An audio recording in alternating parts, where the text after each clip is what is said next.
Friends, let's start with the Vision IAS August 2022 magazine. We have completed the July and let's come to the August. तो हम जल्दी जल्दी complete करेंगे क्योंकि हमको सितंबर अक्टूबर के भी कंप्लीट करनी है. Okay, so now let's come to the first point, first topic that is polity and governance. Subjects में हम पढ़ते हैं panchayat extension to schedule areas act 1996. I hope आपको सबको पता होगा क्योंकि मैं आई थिंक हर पीटी मैगज़ीन में मैंने पढ़ाया है पैसा एक्ट, एंड उसके बाद मैंने मंथली मैगज़ीन में भी पैसा एक्ट आपको पढ़ाया है. तो लेट्स सी कि ये किस लिए अभी न्यूज़ में है. तो अभी रिसेंटली छत्तीसगढ़ ने रूल्स नोटिफाई किए हैं और उन्होंने बोला है कि वो पैसा एक्ट जो है अपने स्टेट में भी एप्लीकेबल कराएंगे. अब आपको पता है कि 9 शेड्यूल जो है दैट इज़ 9th पार्ट जो है हमारे कॉन्स्टिट्यूशन का that is related to the panchayat. ठीक है, पंचायत जो है पंचायत में 9 शेड्यूल 9th जो पार्ट है उसमें हमारा पंचायत आता है. और जो भी स्टेट्स हैं जो भी वहाँ है वहाँ पे पंचायती राज इंस्टीट्यूशन जो है इस्टेब्लिश किए जाएंगे.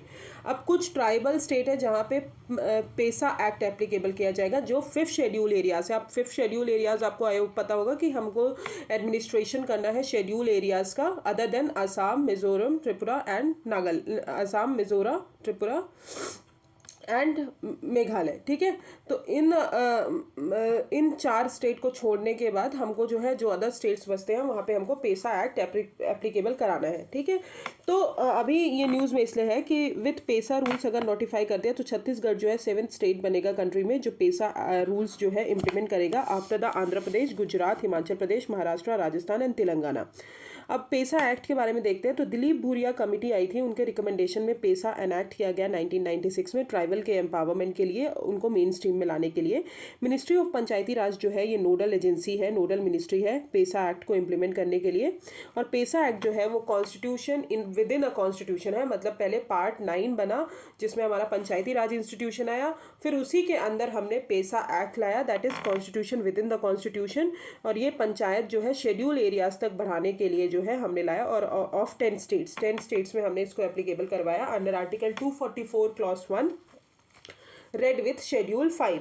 कुछ उसमें मॉडिफिकेशन और एक्सेप्शंस थे. 10 स्टेट्स इसके अंदर थे. पहला है Andhra Pradesh, Chhattisgarh, Gujarat, Himachal Pradesh, Jharkhand, Madhya Pradesh, Maharashtra, Orissa, Rajasthan and Telangana. These states are very necessary कि आपको याद रहे. आफ्टर पैसा एक्ट जैसे ही एनेक्ट हुआ तो ये यूनियन गवर्नमेंट ने इस मॉडल को सर्कुलेट किया और अभी अगर बात करें तो 7 स्टेट्स ने नोटिफाई किया है ये रूल्स को. अभी रिसेंटली किसने किया है? छत्तीसगढ़ ने किया है. ओके, अब ऑब्जेक्टिव क्या है? ऑब्जेक्टिव क्या है सबसे पहले पैसा एक्ट का? ऑब्वियसली सेल्फ गवर्नेंस ग्राम सभा के थ्रू हमको बढ़ाना है क्योंकि जो शेड्यूल एरियाज पीपल हैं उनको पूरी तरह ऑटोनॉमी मिल सके, वो पूरी तरह अपना डेवलपमेंट कर सके. स्पेशल पावर ग्राम सभा को देनी है कि जितने भी नेचुरल रिसोर्सेज हैं ट्राइबल एरियाज में वो उनको मैनेज करें. और राइट्स जो है ट्राइबल का उसको हमको प्रोटेक्ट करना है और ट्राइबल पीपल के जो कम्युनिटी राइट्स हैं उनको प्रोटेक्ट करना है from money lenders, land alienation कि आप लैंड उनका ना ले लो. और माइनर फॉरेस्ट प्रोड्यूस जो है उनके लिए उनको पूरी अथॉरिटी देनी है कि वो खुद कलेक्ट करें. ठीक है, अब मानते हैं सिग्निफिकेंस की अगर बात करें तो सबसे पहली चीज़ प्रोटेक्ट इकोसिस्टम. ये कहीं ना कहीं इकोसिस्टम प्रोटेक्ट करेगा क्योंकि ट्राइबल पीपल्स का इकोसिस्टम डिफरेंट होता है एज कंपैरिजन टू जो अदर बिग एरियाज में रहते हैं. तो उनके इकोसिस्टम को प्रोटेक्ट करना हमको बहुत ज़रूरी है. ग्राम सभा को एम्पावर करना कि उस एरियाज को डेवलप करे, रिड्यूस करना जो भी हमारे ट्राइबल पीपल के ग्रीवेंसेस हैं उनको, सेफगार्ड करना उनके कल्चर और उनके राइट को, और ट्रस्ट बिल्ड करना कि आप मेन स्ट्रीम के साथ इंटीग्रेट हो सकते हैं. अब what is the power of Gram Sabha under पैसा एक्ट? तो पहली चीज उनके पास पावर है कि उनके पास मैंडेटरी है कि वो लैंड एलियनेशन जो है पूरी तरह प्रिवेंट कर सकते हैं. ठीक है, और जो भी एलियनेटेड लैंड है उसको रीस्टोर कर सकते हैं, उनको ट्राइबल पीपल्स को लौटा सकते हैं. दूसरी चीज रीसेटलमेंट और रिहैबिलिटेशन और रिहैबिलिटेशन प्रोवाइड करेंगे और प्रोस्पेक्टिंग लाइसेंस और लाइसेंस प्रोवाइड करेंगे फॉर माइनर मिनरल्स. जो माइनर मिनरल्स हैं उनके लिए लाइसेंस भी प्रोवाइड करेंगे. तीसरी चीज़ ये रेगुलेट करेंगे जो भी हमारा कंजम्पशन है लिक्वर का उसको रिस्ट्रिक्ट करेंगे और रेगुलेट करेंगे. ठीक है, मैनेज करेंगे विलेज मार्केट्स को और कंट्रोल करेंगे पूरी money lending to schedule areas. दूसरी चीज़ माइनर वाटर बॉडीज़ जो है और ऑनरशिप जो है माइनर फॉरेस्ट प्रोड्यूस की उसको जो है ये क्या करेंगे? ऑनरशिप प्रोवाइड करेंगे और मैनेज करेंगे वाटर बॉडीज़ की, ठीक है, मैनेज करेंगे माइनर वाटर बॉडीज़, और कंट्रोल करेंगे सारे इंस्टीट्यूशन जो सोशल सेक्टर से रिलेटेड है और लोकल प्लान से रिलेटेड है। These are the power of Gram Sabha. Now let's come to the challenges. Challenges जो है अभी पेसा एक्ट के अंदर, वो है सबसे पहला चैलेंजेस लैक ऑफ अवेयरनेस। तो ऑल दो पेसा जो है 1996 में इस्टेब्लिश हो गया था, बट बहुत सारी लोकल ट्राइबल कम्युनिटीज़ जो है जो 5th शेड्यूल की है, उनके पास इतनी ज़्यादा अंडरस्टैंडिंग नहीं है लॉ की और उनके पावर की, जो हम उनको एक्सटेंड किया गया है। तो ये लैक ऑफ अवेयरनेस। दूसरी चीज़ लिमिटेड ऑटोनॉमी। तो ग्राम सभा और पंचायत के पास अभी रेवेन्यू जनरेशन के लिए उतनी ज़्यादा ऑटोनॉमी नहीं है, इनफ ऑटोनॉमी ग्रांट नहीं की गई है, इसलिए उतने ही कम चीज़ों में वो वर्क करते हैं। Violation of provision of under PESA. पहली चीज़, ग्राम सभा को एम्पावर नहीं किया, स्ट्रेंथन नहीं किया कि पीपल, मतलब ग्राम सभा जो है has not been empowered and strengthen to ensure the greater people participation and transparency in functioning of panchayat. तो मतलब ऑब्वियसली हमको पीपल पार्टिसिपेशन बढ़ाना है, तो वहाँ पे हमारा नहीं हो पा रहा है। इम्प्लीमेंटेशन की अगर बात करें तो एग्जिस्ट गैप जो है इन एडॉप्शन ऑफ पेसा और उसका इम्प्लीमेंटेशन जो है वो लेटर और स्पिरिट में है, जो कि हमारे पूरी तरह नहीं फॉलो किए गए हैं। एक्सपर्टीज़ की बात करें तो functionaries overseeing the implementation of the act में नॉट हैव प्रॉपर, जो भी फंक्शनिंग है, जो फंक्शन कर रहे हैं, वो पूरी तरह एक्ट को नहीं इम्प्लीमेंट कर पा रहे हैं। Inadequate institutional mechanism. Lack of institutional mechanism and enabling ecosystem such as adequate capacity and this. Lack of clarity की अगर बात करें तो लैंड एक्विजिशन जो है शेड्यूल एरियाज में अगर होता है तो पेसा स्टेट्स जो है ग्राम सभा को कंसल्ट करना पड़ेगा बिफोर एक्विजिशन, बट ये नहीं होता है। अब कंसल्टेशन का मतलब पूरी तरह गलत वे में लिया जा रहा है कि उनका अप्रूवल नहीं लिया जा रहा है। दूसरी चीज़ ओवरलैपिंग फंक्शन। तो ग्राम सभा जो है पेसा के अंदर कंडक्ट होती है, ऑफन टर्नआउट एंड उनका लो टर्नआउट और पार्टिसिपेशन देख के बहुत सारी चीज़ें ओवरलैप हो रही हैं। Okay, so these are the challenges. Now let's come to the way forward. Awareness की अगर बात करें तो सबसे पहले अवेयरनेस बढ़ाना है। जो अवेयरनेस है किसके बारे में, कि ग्राम सभा की मीटिंग और पब्लिसिटी ज़्यादा हो। फंडिंग प्रोवाइड करना है कि ग्राम सभा को ऑटोनॉमी मिल सके, उनको फुल फाइनेंशियल ऑटोनॉमी हो, डिसेंट्रलाइजेशन हो। विमेन का पार्टिसिपेशन, एटलीस्ट 1/3 पार्टिसिपेशन जो है विमेन का पंचायत ग्राम सभा लेवल पे हमको बढ़ाना है। कम्युनिटी ऑनरशिप की अगर बात करें तो कम्युनिटी ऑनरशिप जो है रिसोर्सेज का पेसा के अंदर, वो इंटीग्रेट करना चाहिए सेंट्रली स्पॉन्सर्ड स्कीम के साथ। और यूनिफॉर्मिटी ऑफ लॉ की अगर बात करें तो there is a urgent need है कि हमको इंडियन फॉरेस्ट एक्ट को अमेंड करना है, लैंड एक्विजिशन एक्ट को अमेंड करना है, एंड अदर रिलेटेड एक्ट्स को अमेंड करना है related to minor forest produce, water bodies, land resources etcetera. अब कंक्लूजन में अगर देखें तो पेसा ने रिकग्नाइज किया है traditional system of decision making process और stand for the people's self governance and it is implemented in letter and spirit. It will rejuvenate the dying self governance system in the tribal areas. Now let's come to कुछ other features हम देख लेते हैं PESA act के। State legislation on panchayat जो है वो पूरे कस्टमरी लॉ जो है सोशल और रिलीजियस प्रैक्टिसेस हैं उनके लॉ को फॉलो करना चाहिए। हर विलेज में ग्राम सभा होना चाहिए जो और ग्राम सभा का जो हेड होगा, ग्राम सभा में जो पर्सन्स होंगे वो इलेक्टोरल रोल्स जो होता है उनमें उनका नाम इंक्लूड होना चाहिए।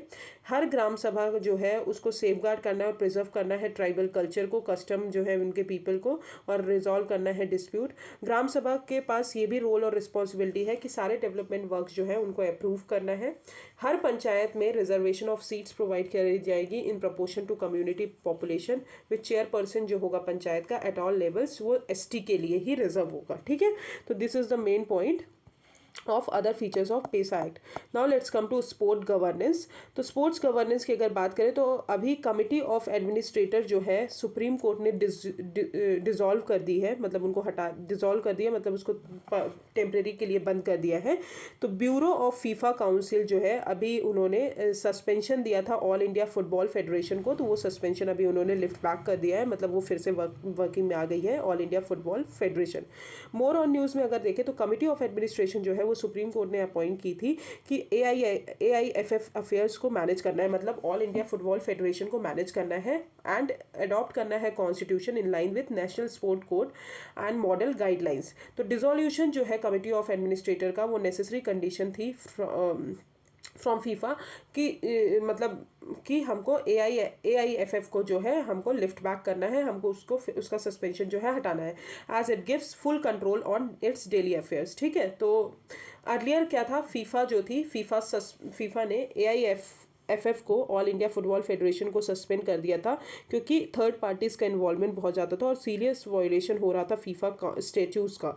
तो ये अभी जो है उन्होंने क्या किया कि कमिटी ऑफ एडमिनिस्ट्रेशन को डिसॉल्व कर दिया और ऑल इंडिया फुटबॉल फेडरेशन को जो है फिर से लाइन में लाया कि उनका सस्पेंशन हटा के, और ये कहीं ना कहीं इंडिया को हेल्प करेगा कि FIFA U17 women world cup जो है इंडिया होल्ड कर पाए 2022 में। अब स्पोर्ट गवर्नेंस एंड एडमिनिस्ट्रेशन की बात करें इंडिया में, तो स्पोर्ट गवर्नेंस का मतलब होता है कि sport organisation, how sport organisation are govern in India. This includes that defining strategic objective और फ्रेमवर्क डिफाइन किया है, the process of oversight that means rules and process policies होनी चाहिए, the direction that means mission objective और strategies होनी चाहिए जहाँ पे हम स्पोर्ट ऑर्गेनाइजेशन के लिए स्पोर्ट उसके लिए डिसीजन ले सकें। अब इन इंडिया अगर बात करें तो दिस ओवरसाइट एंड डायरेक्शन जो है वो 2 विंग्स में डिवाइडेड है। पहली चीज़ मिनिस्ट्री ऑफ यूथ अफेयर्स है, ministry of youth and sport affairs है, जो कि उसके अंदर सब ऑर्डिनेट ऑफिस है sport authority of India, this is sport authority of India, और उसके अंदर बहुत सारे इंस्टीट्यूशन और ट्रेनिंग सेंटर्स आते हैं। दूसरी चीज़ है, दूसरा जो ऑर्गेनाइजेशन है that is sport organisation under Olympic charter, तो इंडियन ओलंपिक एसोसिएशन है, उसके अंदर स्टेट ओलंपिक एसोसिएशन आता है और नेशनल स्पोर्ट्स फेडरेशन आते हैं, फिर उसके बाद स्पोर्ट्स फेडरेशन आते हैं। तो एक पहले हो गया ministry of youth affairs, youth and sport affairs, उसके बाद एक आ गया इंडियन ओलंपिक एसोसिएशन, तो 2 चीज़ों से वो करते हैं। अब फॉर नॉन ओलंपिक स्पोर्ट्स अगर बात करें जैसे कि क्रिकेट हो गया, तो ऑर्गेनाइजेशन BCCI जो है उसका डायरेक्ट कंट्रोल होता है इंटरनेशनल फेडरेशंस पे विथ रिस्पेक्टिव, मतलब इंटरनेशनल फेडरेशंस के साथ, ठीक है। तो दिस इज द 2 विंग्स हैं जो हमारे देखते हैं। फिर आते हैं इश्यूज़ क्या है स्पोर्ट ऑर्गेनाइजेशन में और उसके इम्पैक्ट। 2 गुड गवर्नेंस जो है वो सेंट्रल है हमारे डेवलपमेंट के लिए और स्पोर्ट्स के सक्सेस के लिए, बट मल्टीपल इशूज़ हैं। पहली चीज़ है एडमिनिस्ट्रेटिव इशूज़। एडमिनिस्ट्रेटिव इश्यूज में बोले कि क्या रोल और रिस्पॉन्सिबिलिटी है वही अनक्लियर है, तो मल्टीपल ऑर्गेनाइजेशन है बहुत सारे लेवल्स पे जो कि कंफ्यूजन क्रिएट करते हैं, डुप्लीकेशन हो जाती है सर्विसेज की स्पोर्ट्स इकोसिस्टम में। दूसरी चीज़ लैक ऑफ प्रोफेशनलिज्म है, बिकॉज बहुत सारे politicians, retired bureaucrats, businessman sport organisation में कहीं ना कहीं फैक्शनलिज्म, नेपोटिज्म, ये सारी चीज़ें बढ़ा देते हैं। Poor differentiation in governance and management की बात करें, इसके कारण क्या हो रहा है, अनवांटेड कॉम्प्रोमाइज़ जो हो रहा है बहुत ज़्यादा हो रहा है। इनएडिक्वेट रिप्रेजेंटेशन है एथलीट्स का इलेक्टोरल कॉलेज में। और अदर इशूज़ की बात करें तो बहुत सारे डिस्क्रिमिनेशन होते हैं बेस्ड ऑन सेक्स और region, prevalence of unethical practices such as doping वगैरह होती हैं, तो ये एडमिनिस्ट्रेटिव इशूज़ में आ गए। अब फाइनेंशियल इशूज़ में देखें तो लिमिटेड फंड्स है पहली चीज़, तो साइट्स जो है स्पोर्ट मीडिया का और स्पॉन्सरशिप इंडस्ट्री का वो बहुत बड़ा है, बट मेजॉरिटी जो है वो कहाँ पे कंसंट्रेटेड है, क्रिकेट पे कंसंट्रेटेड है। लिमिटेड यूनियन गवर्नमेंट जो है वो फंडिंग जो है उनकी वो लिमिटेड है, एज स्पोर्ट्स जो है स्टेट सब्जेक्ट है तो स्टेट का ज़्यादा रिस्पॉन्सिबिलिटी बनती है। फिर कोऑपरेशन एंड कोऑर्डिनेशन इशूज़ की बात करें तो गवर्नेंस स्ट्रक्चर की बात करें तो except sports like cricket, hockey, badminton, kabaddi, India जो है अनक्लियर है अदर स्पोर्ट फेडरेशन के बारे में। मल्टीपल एक्टर्स की अगर बात करें तो state government, local government, district bodies, private business, सब स्पोर्ट्स मैनेजमेंट को ग्राउंड लेवल कोऑपरेशन और कोऑर्डिनेशन को डिफिकल्ट बनाते हैं। ट्रांसपेरेंसी इश्यूज़ की बात करें तो पुअर अकाउंटेबिलिटी एंड ट्रांसपेरेंसी है, क्योंकि स्पोर्ट ऑर्गेनाइजेशन जो है वो लार्ज डिस्क्रिशनरी पावर एंजॉय करते हैं, जिसके कारण हमारी डिसीजन मेकिंग बहुत ओपेक हो जाती है और करप्शन भी बहुत ज़्यादा होता है। तो ये सब इश्यूज जो है कहीं ना कहीं हमारे स्पोर्ट गवर्नेंस को पूरी तरह पुअर कर रहे हैं with lack of leadership, integrity and sound policy. इसलिए हम कहीं ना कहीं इंडिया का जो परफॉर्मेंस है हमारा इंटरनेशनल लेवल पे वो हमारा हर्ट हो रहा है। इम्पैक्ट ऑफ पुअर स्पोर्ट्स की अगर बात करें तो gaps in sport infrastructure, coaching, talent identification and development etcetera. Poor performance होता है इंडिया के ओलंपिक्स में, serious participation in only some sports like hockey, archery, wrestling. And national pride की अगर बात करें तो परफॉर्मेंस जो है मेजर इवेंट्स में लाइक ओलंपिक्स, वर्ल्ड चैम्पियनशिप में वो बहुत ही टाइम एसोसिएटेड होता है विद नेशनल प्राइड। स्पोर्ट कहीं ना कहीं स्पोर्ट्स का सक्सेस होगा वो हमारे सिटीजन्स के लिए बहुत ही अच्छा होगा, ठीक है। Now let's come to government initiative जो स्पोर्ट्स गवर्नेंस को एड्रेस करने के लिए लिए हैं। पहली चीज़ उन्होंने टैक्स बेनिफिट प्रोवाइड किया कि फाइनेंशियल असिस्टेंस प्रोवाइड करेंगे स्पोर्ट फेडरेशंस को। स्पोर्ट्स फैसिलिटीज़ जो है होस्टिंग इवेंट्स के लिए वो नेशनल स्पोर्ट फेडरेशन को दिया जाएगा। National sport development code of India 2011 लाए, जिसको स्पोर्ट कोड भी बोलते हैं। तो वो असेंबल करेगा बहुत सारी गवर्नमेंट नोटिफिकेशन इशूड सिंस 1975, और ये मिनिमम स्टैंडर्ड प्रोवाइड करते हैं कि कोई भी जो भी स्पोर्ट बॉडी है वो अपने कैसे रिकग्निशन ले, कैसे इंजॉय करे प्रिविलेजेस, और ये रिकग्नाइज करते हैं by Delhi high court as binding administrative direction to be complied by federation of recognition. ठीक है, तो this is the government initiative. Now let's come to the private sector entry in sports.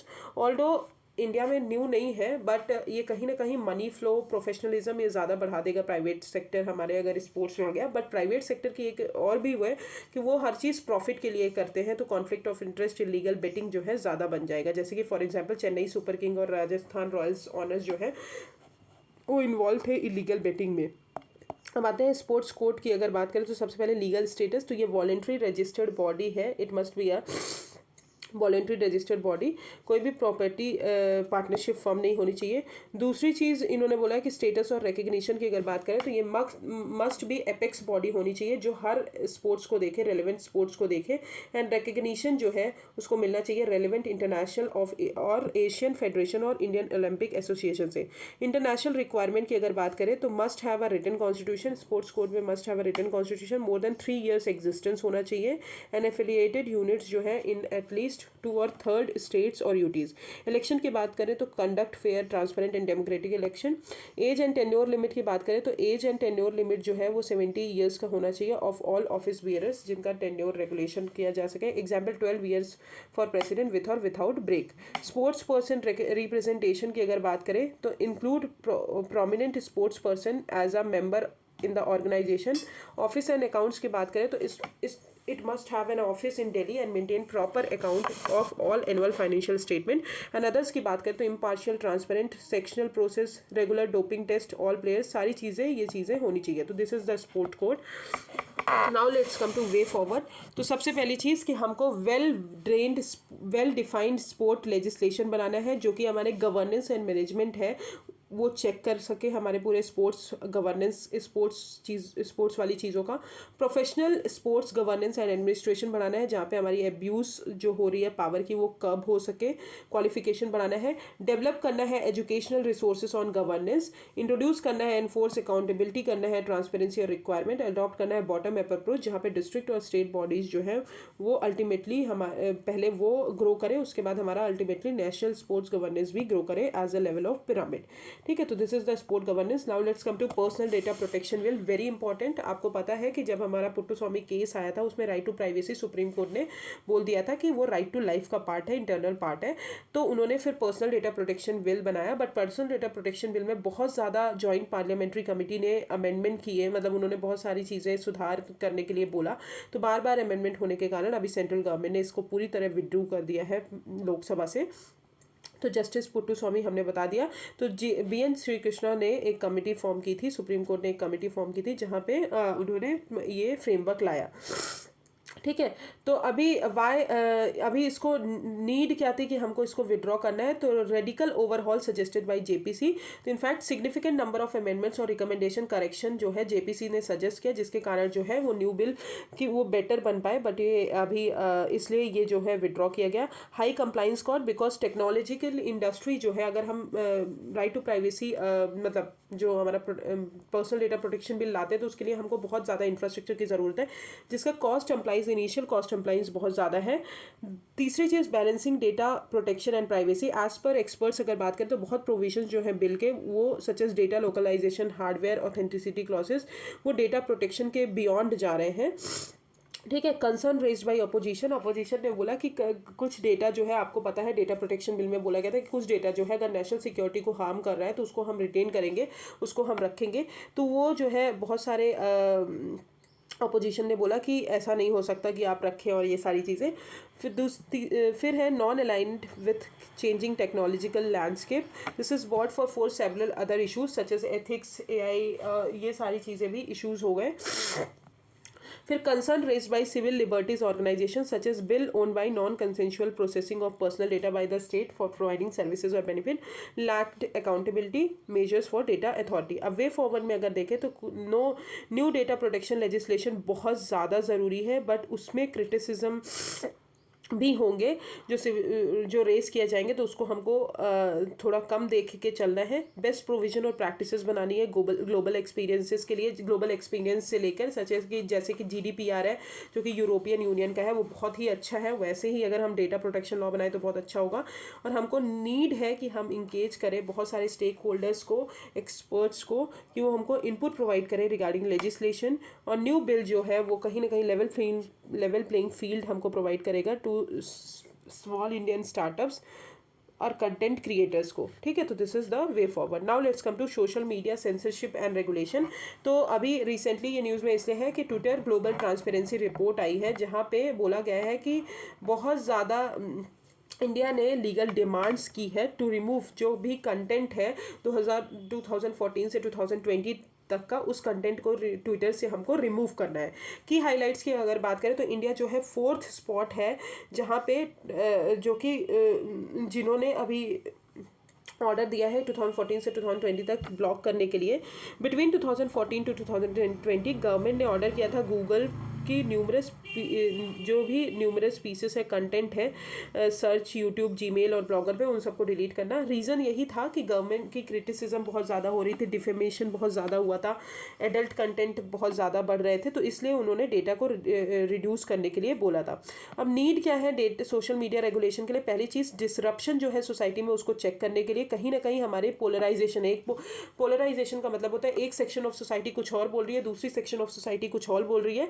तो इसलिए जो है वो डाइवर्सिटी इंडिया में इतनी होने के कारण हमको वो पोलराइजेशन को रिड्यूस करना है, इसलिए हमको बहुत ज़्यादा ज़रूरी है सोशल मीडिया रेगुलेशन की। दूसरी चीज़, फेक न्यूज़ को कर्टेल करने की। आपको पता है बहुत सारे फेक न्यूज़ बढ़ रहे हैं, जिसके कारण हमारा वायलेंस, रेडिकलाइजेशन और ये सारी चीज़ें बहुत ज़्यादा हो रही हैं, जिसलिए हमको फेक न्यूज़ भी कर्टेल करना है।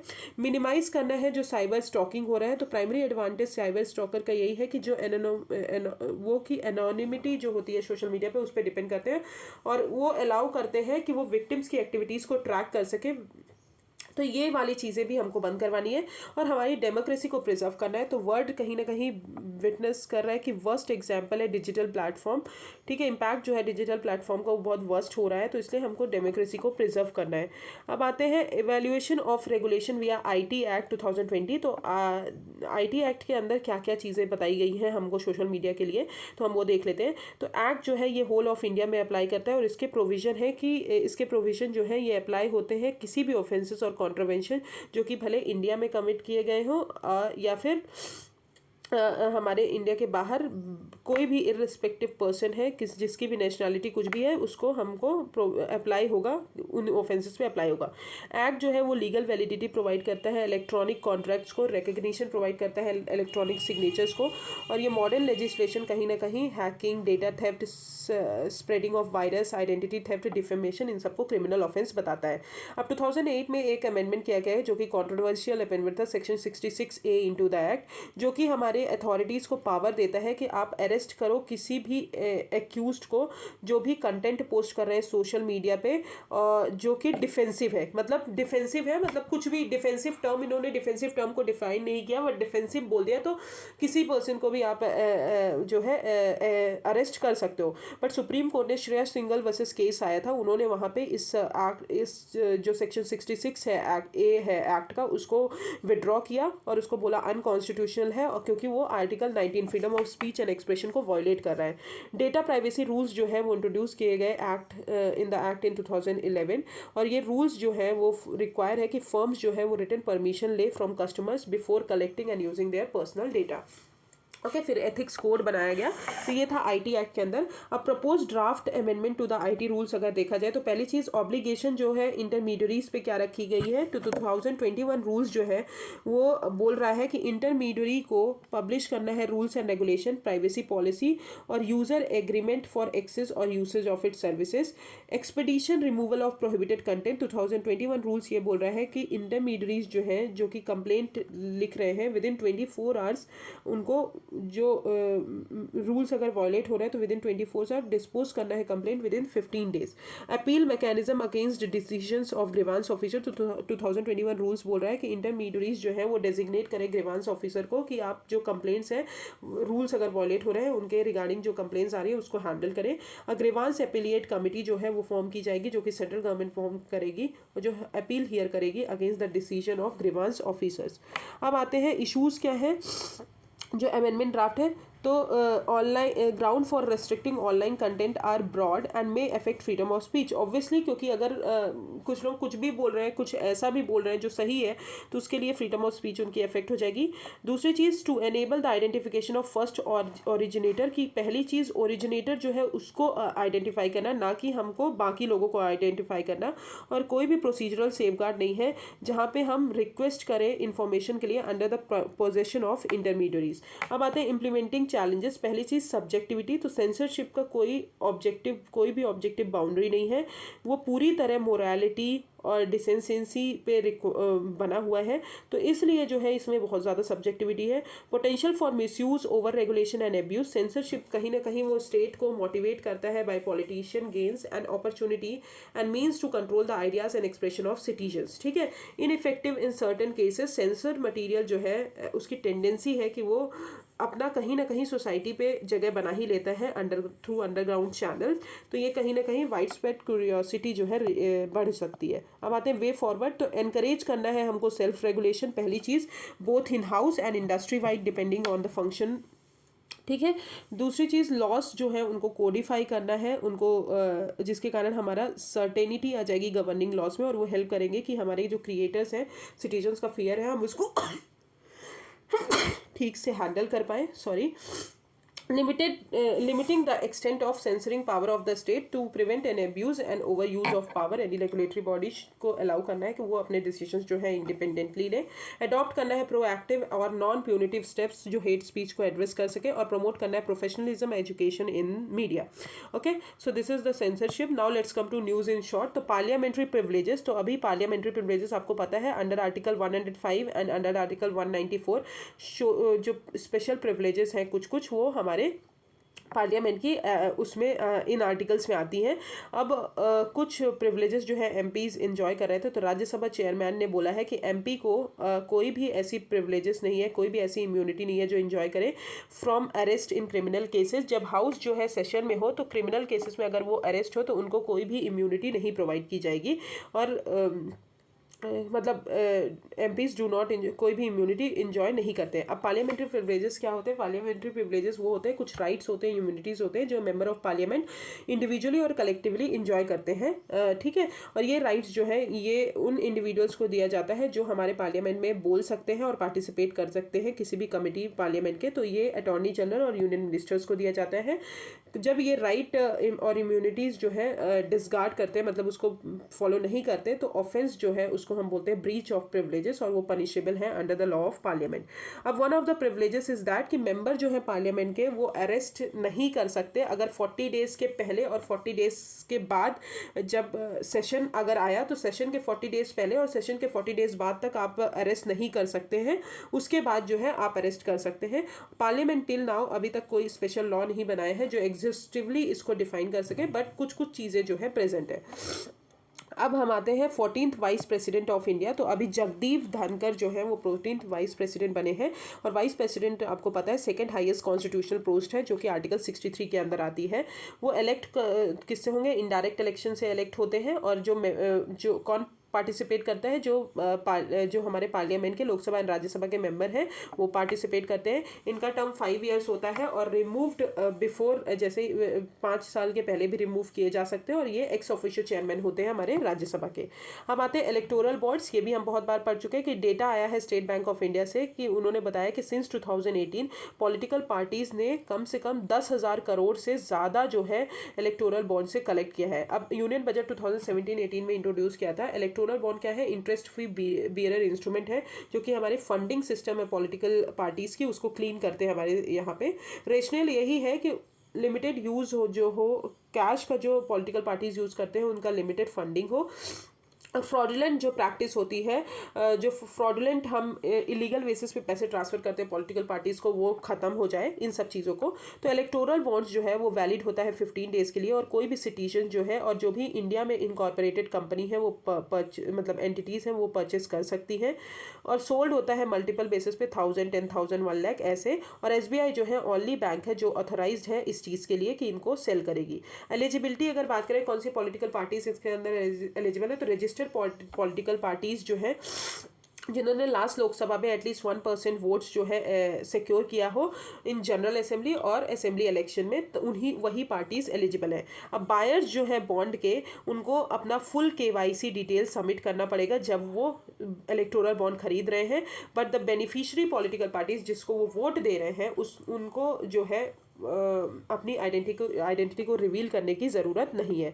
तो this is the electoral bond. Now let's come to what are the concerns.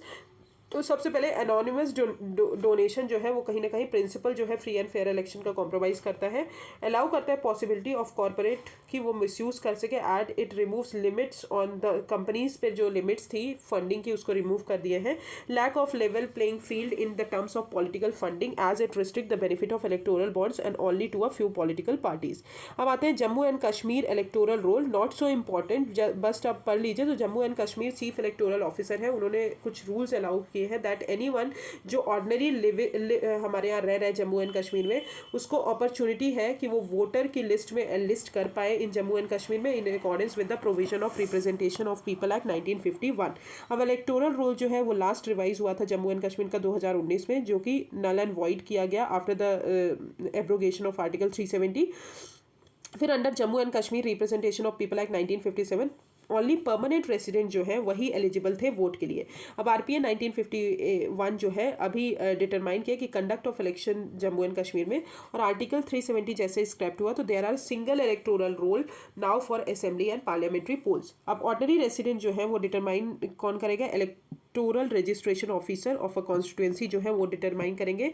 कोई भी पर्सन भले वो अदर पार्ट का हो बट जम्मू एंड कश्मीर में रह रहा हो पर्पस ऑफ वर्क, बिजनेस और अदर रीजन के लिए, उस पर्सन को provided that the person get their name deleted from electoral roll for their native constituency. पहले वो अपने नेटिव कॉन्स्टिट्यूएंसी में अपना नाम जो है डिलीट करवाएगा, उसके बाद जम्मू कश्मीर में इलेक्ट करवा सकता है। When article 370 was in force, those ordinary residing in Jammu and Kashmir eligible थे वोट के लिए only in parliamentary polls. But NPR जो है अभी रिवीजन किया गया है, तो इलेक्शन कमीशन ऑफ इंडिया ने बोला है कि फ्रेश इलेक्टोरल रूल्स बनाएंगे जम्मू एंड कश्मीर में after Jammu and Kashmir delimitation commission जो है कार्व्ड आउट करेगी 7 न्यू असेंबलीज इन कॉन्स्टिट्यूएंसीज। ठीक है, तो this is the Jammu and Kashmir, not so important. अब आते हैं recognising minorities at district level. तो सुप्रीम कोर्ट ने वाइल हियरिंग अ पिटीशन, उन्होंने माइनॉरिटीज जो है डिस्ट्रिक्ट वाइड आइडेंटिफाई करने के लिए जो पिटीशन आई थी, उन्होंने बोला है, सुप्रीम कोर्ट ने बोला है कि वो कोई भी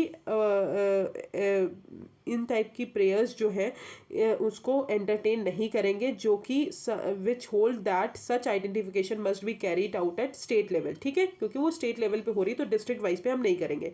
Kerala education bill case, supreme court ने रिजेक्ट किया था argument that minorities should be identified at block and district level. फिर टीएमए पाई केस आया, सुप्रीम कोर्ट ने बोला कि लिंग्विस्टिक और रिलीजियस माइनॉरिटीज़ जो है वो स्टेट की एज अ यूनिट होती हैं और not taking into consideration population of a country as a whole.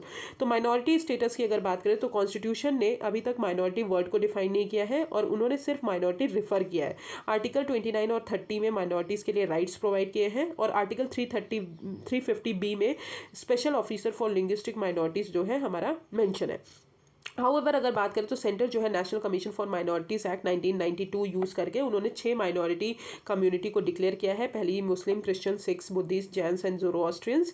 फिर National Commission for Minority Educational Institution Act 2004 जो है वो एनेक्ट किया गया कि हमारे एजुकेशनल राइट्स जो है माइनॉरिटीज़ को उनको प्रोटेक्ट किया जाएगा। अब आते हैं कॉन्स्टिट्यूशनल बेंच। तो CJI जो है वो मोस्ट अथॉरिटी पावर है कि एटलीस्ट 1 कॉन्स्टिट्यूशनल बेंच जो है वो through out the year function करना चाहिए सुप्रीम कोर्ट में। तो रिसेंटली अगर बात करें तो 492 कॉन्स्टिट्यूशनल बेंच है मैटर्स के इन्वॉल्विंग 53 मेन केसेस। ठीक है, तो सबसे पहले कॉन्स्टिट्यूशनल बेंच है क्या, ये बेंच है सुप्रीम कोर्ट की जहाँ पे 5 और 5 से ज़्यादा जजेस होने चाहिए। और प्रेजेंटली ये कौन सेटअप करता है, CJI and on an ad hoc basis पे जब भी उनको ज़रूरत होती है तब CJI सेटअप करते, तो याद रखिएगा CJI। और कॉन्स्टिट्यूशनल बेंचेस जो है वो सेटअप किए जाएंगे अगर इन इन कुछ सर्कमस्टांसेस में कुछ सर्कमस्टांसेस हेल्ड होते हैं, जैसे कि आर्टिकल 143 के अंदर अगर कहीं पर लॉ सब्सटेंशियल क्वेश्चन है रिगार्डिंग द लॉ, उस केसेस में हमको मतलब इंटरप्रिटेशन करना है कि हमको कॉन्स्टिट्यूशन का, तब हमको कॉन्स्टिट्यूशनल बेंच सेटअप की जाएगी। अगर प्रेसिडेंट को ओपिनियन चाहिए अंडर आर्टिकल 143 तब सेटअप की जाएगी। 2 और मोर 3 जजेस जो है बेंचेस के ऑफ सुप्रीम कोर्ट के, वो अभी कॉन्फ्लिक्टिंग जजमेंट पे है सेम पॉइंट पे, तब की जाएगी। लेटर 3 जज बेंच जो है doubts the correctness of the judgment of previous 3 जजेस, तब जो है ये कॉन्स्टिट्यूशनल बेंच सेटअप की जाएगी। अब आते हैं in a related development, for the first time the supreme court ने लाइव स्ट्रीम की अपनी प्रोसीडिंग को। सिग्निफिकेंस यही है कि right of access to justice और इन ग्रेटर ट्रांसपेरेंसी जो है प्रोवाइड करी जाएंगी। तो करंटली 6 ऑफ 25 हाई कोर्ट्स जो है लाइव स्ट्रीमिंग प्रोसीडिंग कर रहे हैं। अब आते हैं बेनामी ट्रांजेक्शन प्रोहिबिशन एक्ट ऑफ 1988। तो सुप्रीम कोर्ट ने रिसेंटली इसको इन कुछ प्रोविजंस जो है बेनामी ट्रांजेक्शन के उसको स्ट्रक डाउन किया है। 1988 एक्ट जो है वो इंट्रोड्यूस किया गया था कि जो भी बेनामी ट्रांजैक्शन है उनको प्रोहिबिट करना है और रिकवर करना है। जो भी बेनामी ट्रांजैक्शन से प्रॉपर्टी बेनामी डिक्लेयर हुई है उनको रिकवर करना है। हाउएवर रूल्स और रेगुलेशन और प्रोसीजर्स जो है और इम्प्लीमेंटेशन जो है वो अच्छे से फ्रेम नहीं किया गया, विच मेड इनइफेक्टिव। अब बेनामी ट्रांजैक्शन क्या होते हैं, मीन्स कोई भी ट्रांजैक्शन जहाँ पे प्रॉपर्टी जो है ट्रांसफर की गई हो एक पर्सन के द्वारा दूसरे पर्सन को फॉर अ कंसीडरेशन पेड और प्रोवाइडेड बाय अनदर पर्सन। अब बेनामी ट्रांजैक्शन जो है ये यूज़ किया जाता है कि रियल ऑनरशिप जो है उसको हम डिस्गाइज करें, टैक्स अवॉइड करें, सिक्रेसी को मेंटेन करें और उसको ट्रांसफर कर दें। 2016 अमेंडमेंट जो है वो इसका स्कोप एक्सपेंड किया और पनिशमेंट बढ़ाया फॉर बेनामी ट्रांजैक्शन, और एक प्रोविजन ऐड किया जहाँ पे आप प्रॉपर्टी को कॉन्फिस्केट भी कर सकते हो, मतलब प्रॉपर्टी को ले सकते हो। की हाईलाइट्स जो थे इस वर्डिक्ट के अभी जो है सुप्रीम कोर्ट ने जो रिसेंटली दिया है, तो सेक्शन 3 क्लॉज 2 जो है ऑफ 1988 एक्ट का वो अनकॉन्स्टिट्यूशनल डिक्लेयर किया है फॉर बीइंग आर्बिट्री और वॉयलेटिव ऑफ आर्टिकल 20। आर्टिकल 20 क्या है हमारी आर्टिकल, ठीक है, आर्टिकल 20 को कहीं ना कहीं वॉयलेट कर रहा है।